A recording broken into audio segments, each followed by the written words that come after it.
Hello guys, magandang hapon po sa inyo lahat. Andito naman po tayo sa farm and may inaantay po ako today.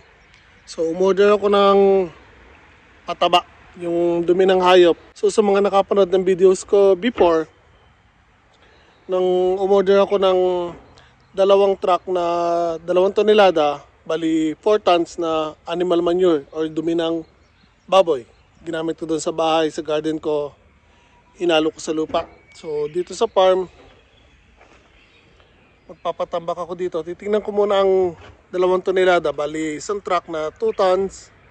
Titingnan natin kung ganong karami yon, kung sasapat ba dito or hindi. Kung kukulangin, o order pa ulit tayo. Pero kung sapat na, okay na yun. Tapos hahaluin ko na lang ng traktora.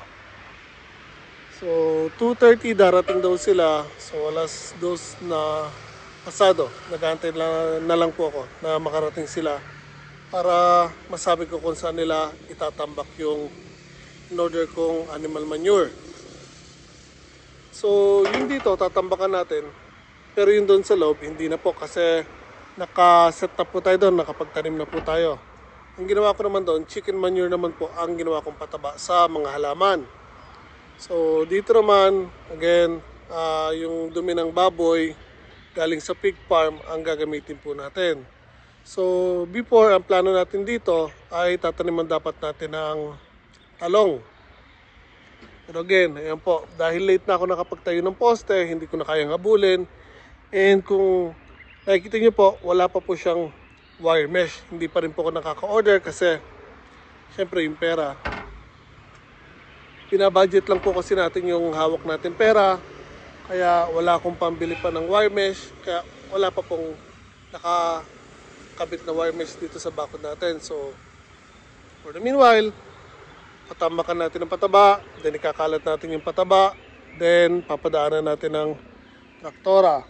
So tulad na sabi ko, hindi na po talong ang itatanim natin dito for now, dahil nga hindi ko na kayang habulin pa masyado ng late. Then yung puhunan, masyadong malaki ang puhunan po sa pagtatanim ng talong.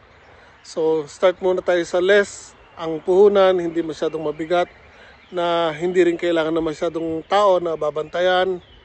So unlike sa talong, ang sibuyas po, once na magawa na natin ng garden beds, may tanim natin, hindi na po siya kailangan bantayan masyado. Once in a while, pag kumakapal na ang damo, tulad yan, lalagay lang po tayo ng tao na pwede maglinis, then okay na po yon. So once in a while lang po natin gagawin yan, hindi po parate. Unlike sa talong, kailangan mo maglagay ng tao na magdadamo, pero na lang kung lalagay mo ng cover na plastic. Kaya nga lang, napakamahal guys ng isang plastic dito, isang rolyo. Just imagine ilan yung garden beds na gagawin ko dyan. Masyadong mabigat. Tapos once na habang lumalaki pa yung talong, kailangan maglalagay ng tao para magtitrim ng dahon, alisin ng bulaklak, lalagyan ng tulong habang lumalaki. So ito na po yung inaantay ko na magtatambak guys. So saglit lang, tayin ko lang sila, kausapin ko lang.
Okay guys, so yun, pauwi na po yung hapon. or pabalik na sa company nila doon sa pig farm. So again, ayan po yung in-order natin na pataba or dumi ng baboy.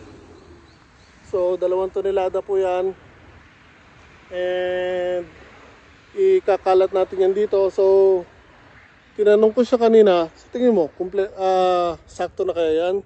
Sabi niya usually sa pinagdadalahan daw nila or na-order sa kanila ng mga ganyan pataba, pagka mga ganitong kalawak, usually 2 o 3 truck. So 4 to 6 tons ang in-order sa kanila, panglagay lang sa ganitong kalawak. So ayun, umorder na ulit ako. Then sabi ko, kung may oras na lang kayo, idalahin nyo na lang ulit dito, tapos itambak na lang nila dito kahit wala kako kasi trabaho po tayo. So yan, so for now ikakalat lang po natin to. Then siguro papadaanan ko muna ng traktora yung sa lugar na makakalatan ko, tapos i-reserve natin yung rest para sa kalahati muna ang kakalatan natin, then papadaanan natin ng traktora. Then pag dumating naman yung isa pang in-order natin, doon natin kakalat sa hindi po natin nalalagyan o malalagyan. Okay guys, so ayan po ang ating bottle hopper. So gamitin natin to today. Papadaanan natin yung garden sa labas na binubuhusan ngayon ni Ken ng pataba. So again, ito yung traktora natin.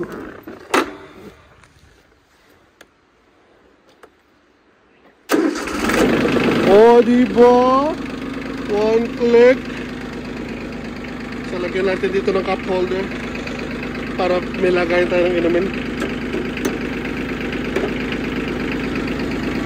Okay guys, let's go! Abante!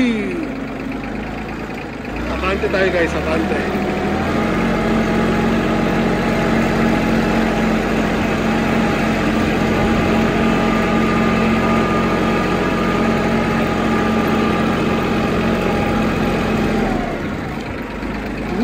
Ulit tao? Good. Ayun si Ken.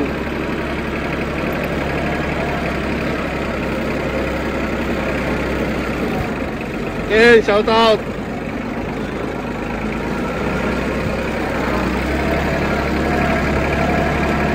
Sino nga ba yung mga nagpapa-shoutout dyan? Nakalimutan ko. Pasensya na.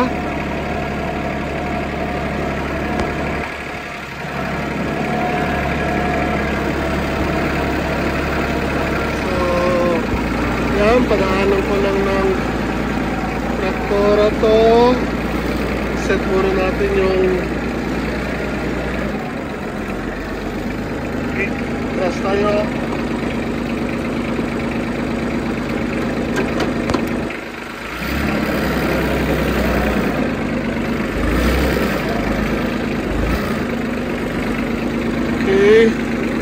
So set natin yung lalim na gusto natin. Then dito yung speed ng blade.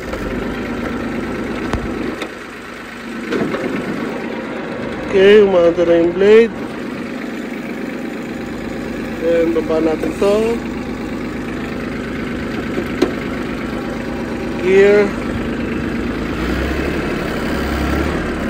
Op. Masyadong mataas.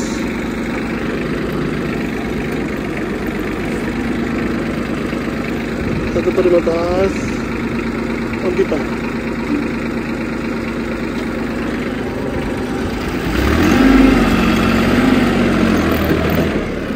Okay, masyadong mabilis.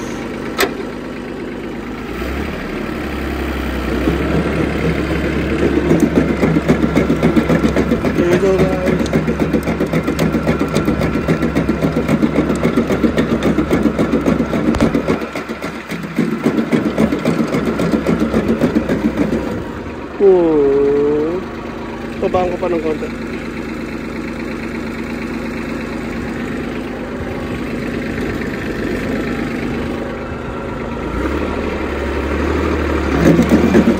Masyadong malalim.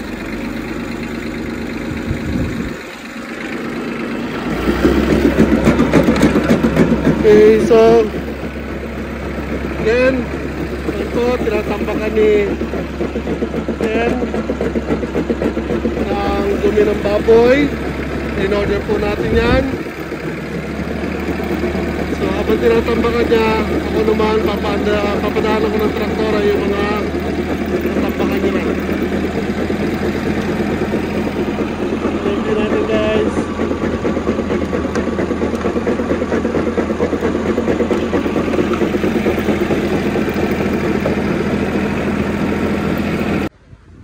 Okay guys, so ayan po ang natambakan na ni Ken.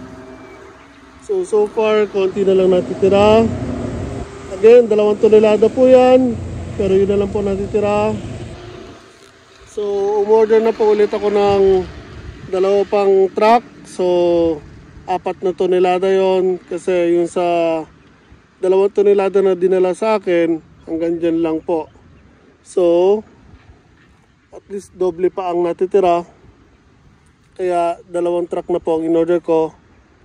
So antayin na lang natin kung kailan madadala yan kasi bukod sa akin marami pa po ng mga magsasaka dito sa Japan ang nagpapadeliver sa kanila. So by scheduling, antayin na lang po natin kung kailan tayo madadalahan. So again, first time kong mag-order sa kanila para dito sa farm. Yung first time ko na umorder sa kanila ay sa bahay. So yung sa bahay dati sobra-sobra. Pero dito sa farm, dahil first time ko order para dito, kulang. So again, yan po guys. Oh. Doble pa po ang hindi malalagyan. Kaya order ulit ako. Or umorder po ulit ako. And hantayin na lang po natin dumating. So again, yan po si Ken. Guys, hindi po biro yung ginagawa ni Ken. Oh. Malambot po yung lupa na yan, tapos nagtutulak po ng karitela. Ano ba? Karitela nga ba tawag din? So kahit may gulong po yan, dahil malambot po yung lupa. Tingnan niyo po ako, lumulubog po yung traktora kanina doon. No? Sobrang lambot po ng lupa. Kaya hindi po biro yung ginagawa niyan. Ay. So, yung konti na lang natitira, tatapusin lang namin yan. Then harap ng ibang gagawin. So kung hanggang saan lang yung matatambakan ni Ken, yun lang yung papadaan ako ng traktora. Dahil pag pinadaanan ko rin ng traktora to, kahit wala pang tambak na pataba, may hirapan later on pag dineliveran ako ng pataba. Tapos ganito, mano-mano ulit na ikakalat yung pataba. Once na malambot yung lupa, may hirapan na naman. So hayaan na lang muna natin to. Once na dumating na ulit yung bagong order natin, doon na lang ulit siya papadaanan ng traktora kapag na ikalat na po yung pataba para po dito sa lupa. So again, shout out kay Ken. Maraming salamat po. Ayan po. Uli ang bayani po natin ngayon si Ken. Again, ayan po ang ating background. Bundok po sa likod ng farm. Green na po. Hello guys, magandang hapon po sa inyo lahat. We're back at the property po again. Ayan po yung bundok sa likuran ko. Ayan yung property. At ayan po yung traktora at yung tinatambakan natin. So kahapon actually po, dumating na yung pangalawang truck. And naikalat na po namin dyan. So today, naantay namin yung pangatlong truck kasi sa isang araw, isang beses lang daw sila pwede mag-deliver. So kaya ngayon yung pangatlong truck darating. And any moment padating na po yon. And kung makikita nyo yung iba doon na padaanan ko na ng traktora, yun po yung lugar na napaglagyan na po namin ng compost or yung dumi ng baboy. So itong hindi pa, yan po yung hindi pa po nalalagyan. So today pagdating, dito natin ipapatambak, kakalat dyan, then papadaanan ko agad ng traktora. Yun po. So kung makita nyo po, ay maganda na po doon sa dulo. And again, wala pa rin tayong wire mesh. Kaya, ano magagawa? Tiis-tiis lang guys, hindi po kayang pilitin. Nakaka-stress na po actually, kasi nga puro gastos, pero wala, ginusto natin to. Nag-invest na tayo, kaya kailangan natin ipagpatuloy. Mahirap pero mahirap. Kakayanin po yan guys. Tiwala lang sa sarili. Kaya, tsaga-tsaga lang. Makakahinga din tayo ng maluwag. So again, yan po.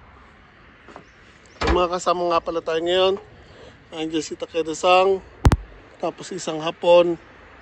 Tapos si Ken. Hinila din po natin. Nagtatabas sila ngayon or nagdadamo. Mano-mano. Si Takeda-san naman nagsisiga. Ako naman ito pinadaanan ko ng traktora habang inaantay ko yung pangatlong truck. So, habang andito na lang din naman tayo, pakita ko na sa yung update ng property. So, it's been a while. Alam ko nagpapakita rin ako ng ilang update or updates sa garden. Pero actually iba na yung itsura ng garden now kaysa sa mga naipapakita ko. So, lakad-lakad lang tayo ng konti. Ano yung persimmon. Pero yun po yung mapakla. Yung heart shape.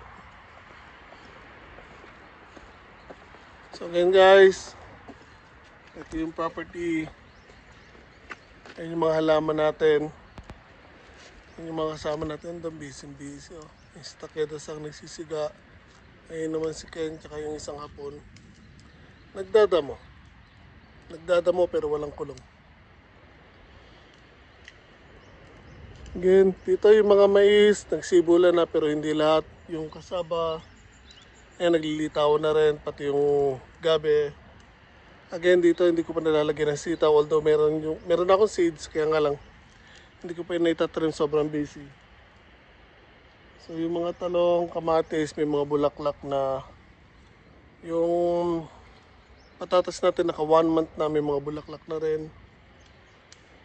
Carrot, sibulan na, yung kamote, sibulan na din lahat. I mean, yung mga tinanim ko, may mga talbos na. Baba. Bell peppers, okay na. Yung mga pinunla ko ng mga siling labuyo, sibulan na. Nantay lang natin yung maglakihan ng mga at least sandangkal bago natin ililipat. Yung mga mani, hindi nagsibulan. Kangkong ilan lang pero meron pa rin naman tayong mga seeds na mga bago, so pwede pa rin natin punlan yan, maaga pa naman. Strawberries, nakailang pitas na. Luya, hindi pa lumilitaw pero hinukay ko kapon yung isa, okay naman. May sibol na, hindi lang nalitaw pa. Sibuyas, again, yung mga sibuyas, hindi lahat ng pinula kong seeds, kahit ang dami kong pinula, hindi po lahat ng sibulan, ilan lang po nagsibulan. So, I think mas maganda ang sibuyas kung ipupula nyo sa loob ng greenhouse kaysa sa ida-direct seeding. Ang hirap nila pasibulin ng maganda. So, pangalawang beses ko na nag-try ng sibuyas ng true seeds sa bahay. Tapos this time, here. Ganun din, yung sa bahay ganun din, hindi rin masyadong maganda yung tanim ko dati ng seeds, ng direkta. Pero yung mga sibuyas ko now, binili ko po yung seedlings na. Tinanim ko lang po, kaya magaganda po yung sibuyas natin ngayon. So again, ma-advise ko sa mga gusto magtanim ng sibuyas o nagbabalak ng sibuyas. Para sa mga bugaw na katulad ko yung mga matagal na nagtatanim, mas marami silang alam. So makakapag-comment po kayo kung ano mas maganda paraan ng pagpapasibol ng sibuyas. Please do. Nangangailangan po kami ng advisor ako. Kasi nga, yung gagawin po natin dito actually, dito sa labas, sibuyas. Kaya kung ano man mga suggestions na makakatulong po sa amin, ay most appreciated po. So, again, yung sinasabi ko, true experience lang na dito, hindi ako nagkakaroon ng magandang success or outcome pag nagtatanim po ng sibuyas through seeds. So again, pag seedlings po yung tinanim ko, yung tulad yung tinanim ko last September, ang gaganda na po actually ngayon, hindi ko pa nabibigyan ulit ng panibagong update. Ganyan na po kalalaki, as in promise, ganyan na po kalalaki mga sibuyas ko. So ito pa rin na isa kong katanungan sa mga makakapanood po nito na may experience po sa pagtatanim ng sibuyas. Kasi nga again, ang inaantay ko na sign yung once na manilaw or magdapaan na yung mga dahon nila. Sa akin, full green pa po, ang lulusog, diretso pa. Kaya nga lang, karamihan sa kanila naglalabas na ng bulaklak. Promise, ganyan ang kalalaki yung mga sibuyas ko, walang halong biro. Kaya nga, gusto ko na silang bunutin. Ang problema ko, hindi ko alam kung dapat ko na ba silang bunutin o hindi pa. Although, ang lalaki na. Promise, ang gaganda na ng bilog ng mga sibuyas ko. Kaya nga lang, green na green pa rin sila. Ang lulusog pa rin ng mga dahon nila. Tayong-tayo pa rin. Pero may bulaklak na. Ang alam ko kasi dapat hindi na paabutin ng ganun pag may bulaklak. So, yung last time na nagtanim ako ng sibuyas, kulay pula, sila actually nagdapaan at nanilaw yung mga dahon. So, binunot ko sila. Nasa tamang oras at nakita ko yung dapat na aabangan nyo na maninilaw at matutumba yung mga dahon niya. Kaya ko nabunot po yung mga dati kong tanim na sibuyas. Pero now, again, ang lulusog ng mga sibuyas ko pero ang lalaki na. Yung iba nga nag-split na. Nagdoble na kahit ang lalaki. Tapos, again, naglalabasan na yung bulaklak. So, again, kung sino mga kapanood nito na may experience sa pagtatanim ng sibuyas, pwede ko na po bang bunutin yung sibuyas ko o hindi pa? Very much appreciated po kung sino magko-comment. So, again, naantay ko lang po dumating yung truck na magde-deliver ng pataba para may kalat po today dito. Yung last part na to na hindi pa nalalagyan, then papadaanan po ulit natin ng traktor. So, there, bibigyan ko na lang kayo na update pagkatapos ko pong gawin to.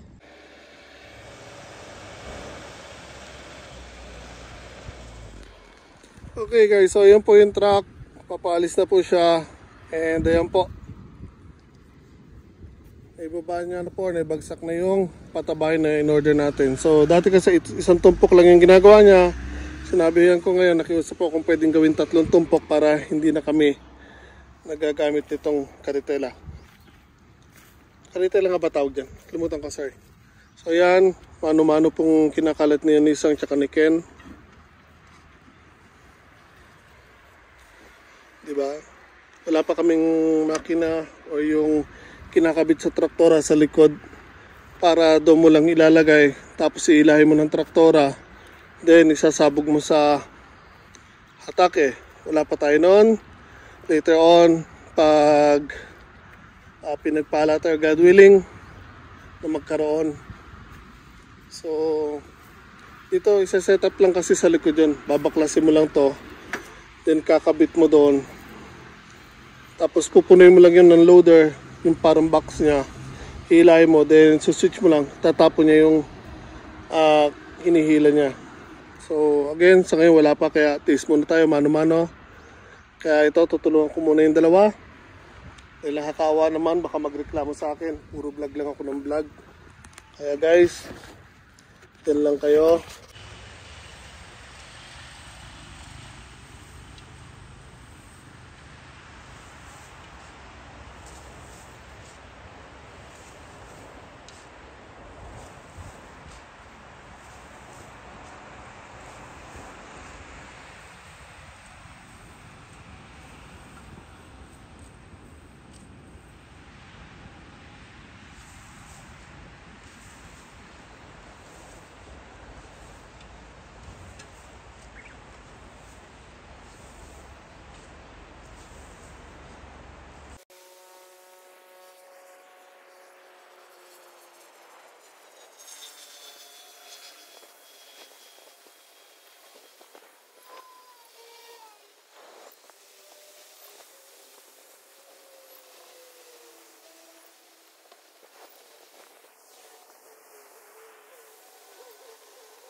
Okay guys, so yan po.